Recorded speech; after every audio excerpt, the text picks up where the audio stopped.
नमस्कार. Recipes with तारामध्ये तुमचे सर्वांचं स्वागत आहे. तर आज आपण खूप असे फायदेशीर असे जवसाचे लाडू बनवणार आहोत नवीन पद्धतीने. तुम्ही पण या पद्धतीने नक्की करून बघा. आणि व्हिडिओला सुरुवात करण्याआधी तुम्हाला एक रिक्वेस्ट आहे, माझ्या चॅनलला सबस्क्राईब नसेल केलं तर नक्की सबस्क्राईब करा. तर चला तर सुरुवात करूया रेसिपीला आजच्या. आजच्या रेसिपीला. मग इथे मी ना ह्या वाटीच्या प्रमाणे ना 1.5 वाटी जवस घेतलेली आहे आणि त्याच वाटीने अर्धी वाटी पांढरे तीळ घेतले आणि पाऊण वाटी गोळ घेतलेला आहे. इथे ना डिंक घेतलेला आहे 20 ग्रॅम, बदाम घेतले 20-25 आणि इथं साखर घेतली थोडी 2-3 चमचे आपल्याला गुळाबरोबर टाकायची ती, आणि तूप घेतले लागेल तसं आपण टाकणार आहे रेसिपीमध्ये.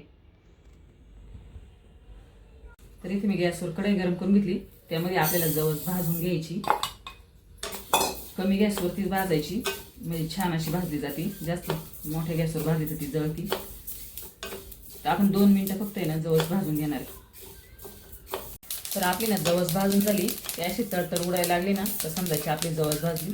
आता त्यामध्ये आपण हे पांढरे तीळ ना ते पण त्यामध्ये टाकून थोडे 2-1 मिनिटं ते पण भाजून घेणार आहोत. आपले तिळण जवस आता भाजून झाले, ते आपण एका भांड्यात काढून घेऊ थंड व्हायला. थंड झाले असते आपल्याला दळायची. आता त्याच कढईमध्ये ना मी 1 चमचा तूप घालून घेते. मी तूप विरघळल्यावर आपल्याला यामध्ये ना हे बदाम घालून घ्यायचे. बदाम थोडे भाजून घ्यायचे, तेलावर तळून घ्यायचे. आता बदाम पण भाजून घेतले आपण, तेलामध्ये तळून घेतले. आता ना डिंक पण चांगला फुलेपर्यंत आहे ना तळून घ्यायचं आपल्याला तेलामध्ये या तुपामध्ये. आता आपला डिंक पण छान तळून झालं, छान फुललाय तुम्ही पाहू शकता. आता मी गॅस बंद करते आणि हा काढून घेते. तर मी तुम्हाला ना गव्हाचं पीठ दाखवायला विसरले होते, आपल्याला याच्यात थोडं गव्हाचं पीठ पण टाकायचं आहे. मी आता ही कढई तापून घेतली ना, आपण तिच्यामध्येच हे तूप टाकून घेऊ. जसं लागेल तसं तूप टाकून आपल्याला ना त्याच्यामध्ये पीठ छान असं भाजून घ्यायचं आहे गव्हाचं.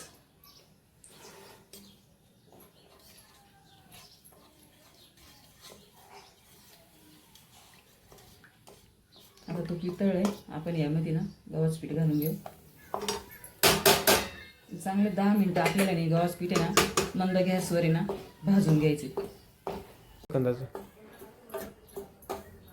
तर आपलं पीठ आहे इथं गव्हाचं छान असं भाजून झालं, तुम्ही बघू शकता. याचा कलर पण छान बदलला आहे. आता आपण नाही एका प्लेटमध्ये काढून घेऊ गार व्हायला. आता आपण गुळ घालून घेतला त्याच कढईमध्ये, त्याच्यामध्ये जी साखर टाकायची, त्याच्यामध्ये ना पाणी टाकायचं आपल्याला 2-3 चमचे, जास्त नाही टाकायचं. याचं आहे ना आपल्याला आता शिजून घ्यायचं गुळ आणि थोडं पाक तयार करून घ्यायचं आहे.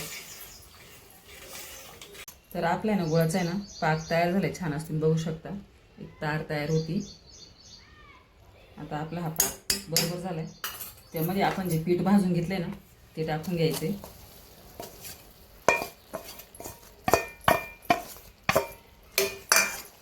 पीठ मिक्स करून आहे ना मग त्यामध्ये आपले जे आपण दळून घेतले ना जवस ते त्याच्यात घालून घ्यायचे.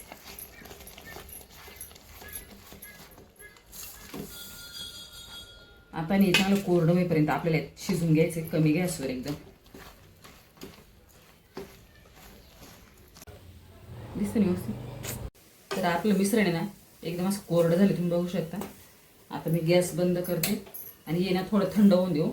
आपल्या हाताला सोसल असेल मग त्याच्याशी लाडू बांधून घेऊ आपण. आता यायचे आपण असे ना लाडू वळून घेऊ, जेवढी लहान मोठी साईज पाहिजे तेवढे याच्यात. आता अशा प्रकारे ना आपण हे लाडू वळून घेऊ त्याच्यावाले सगळे मिश्रणाचे.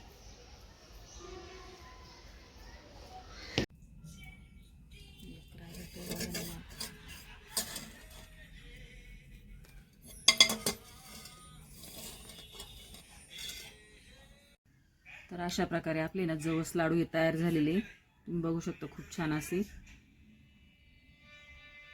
तर तुम्हाला माझी आजची रेसिपी कशी वाटली कमेंटमध्ये नक्की सांगा आणि या पद्धतीने तुम्ही पण नक्की करून बघा. थँक्यू.